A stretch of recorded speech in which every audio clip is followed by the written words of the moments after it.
ಎಲ್ಲರಿಗೂ ನಮಸ್ಕಾರ. ಈ ವಿಡಿಯೋದಲ್ಲಿ ಸಿರಿಸಿಯಲ್ಲಿರುವ ಸಂತ್ ಆಂಥೋನಿ ಚರ್ಚ್ ಬಗ್ಗೆ ನೋಡ್ಕೊಂಡು ಬರೋಣ. ಹಾಗೆ ಅಲ್ಲಿರುವ ಫಾದರ್ ಅವರು ಗುಡ್ ಫ್ರೈಡೆ ಬಗ್ಗೆ ನೀಡಿರ್ತಕ್ಕಂಥ ಮಾಹಿತಿಯನ್ನು ಕೂಡ ಈ ವಿಡಿಯೋದಲ್ಲಿ ನೋಡೋಣ.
ಇವತ್ತು ನಾವು ಗುಡ್ ಫ್ರೈಡೇ ಅನ್ನು ನಾವು ಆಚರಣೆ ಮಾಡ್ತಾ ಇದ್ದೇವೆ.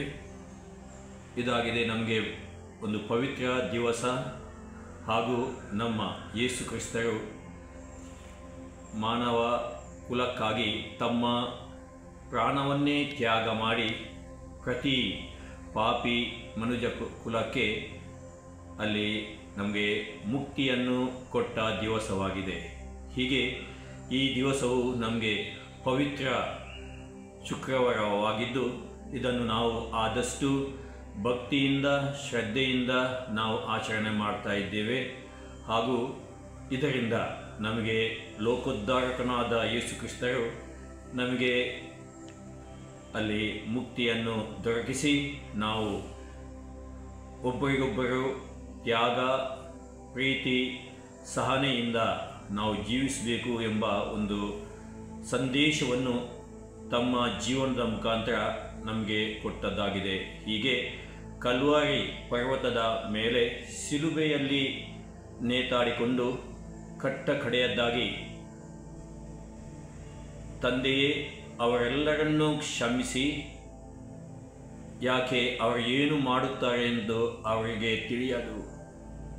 ಹೀಗೆ ನಮಗೆ ಎಲ್ಲರಿಗೂ ಒಬ್ಬರಿಗೊಬ್ಬರಿಗೆ ಕ್ಷಮಿಸಿ, ಪ್ರತ್ಯೇಕವಾಗಿ ವೈರಿಗಳನ್ನು ಕ್ಷಮಿಸಿ ನಾವು ಜೀವಿಸುವುದಕ್ಕೆ ಕೊಟ್ಟ ಕಟ್ಟ ಕಡೆಯ ಒಂದು ಯೋಲೆಯಾಗಿದೆ. ಹೀಗೆ ಅವರು ನಮಗಾಗಿ ಈ ಪ್ರಾಣ ತ್ಯಾಗ ಮಾಡಿ ನಮ್ಮನ್ನು ಪ್ರತಿಯೊಬ್ಬರು ನಾವು ಜೀವವನ್ನು ಪಡೆದುಕೊಳ್ಳಬೇಕು, ನಾವು ಪ್ರತಿಯೊಬ್ಬರೂ ಜೀವಿಸಬೇಕು.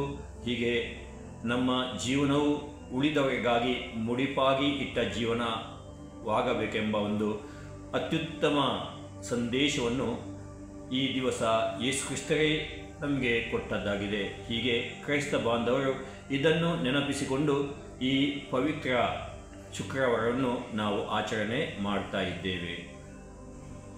We are celebrating the Good Friday. It is a Good Friday because our Lord Jesus Christ, who sacrificed his own life for the sinful humanity, and thus while sacrificing his life, he rather invited all of us to have a faith in him that he would rescue us from sinful nature, because there is no salvation without Jesus Christ, and one who trusts and believes in Jesus Christ, he will definitely attain eternal life, for that which each one of us are called, and we are supposed to lead that life as Jesus had led his own life. Therefore, as today he is undergoing passion throughout this day and finally sacrificing his own life on the Mount of Calvary, there on the cross by hanging for hours, finally he says, "Father, I surrender myself to you," by saying that he breathed his last, and that is the point where he rescued whole sinful humankind. Thus we celebrate this Good Friday, and we wish all the people to trust in Jesus and thus to attain salvation in each one's life. So wish you all the Good Friday. ಈ ವಿಡಿಯೋನ ಇಲ್ಲಿಗೆ ಮುಗಿಸ್ತಾ ಇದ್ದೇನೆ. ಮತ್ತೊಂದು ವಿಡಿಯೋದೊಂದಿಗೆ ಸಿಗೋಣ. ಅಲ್ಲಿವರೆಗೂ ಎಲ್ಲರಿಗೂ ನಮಸ್ಕಾರ.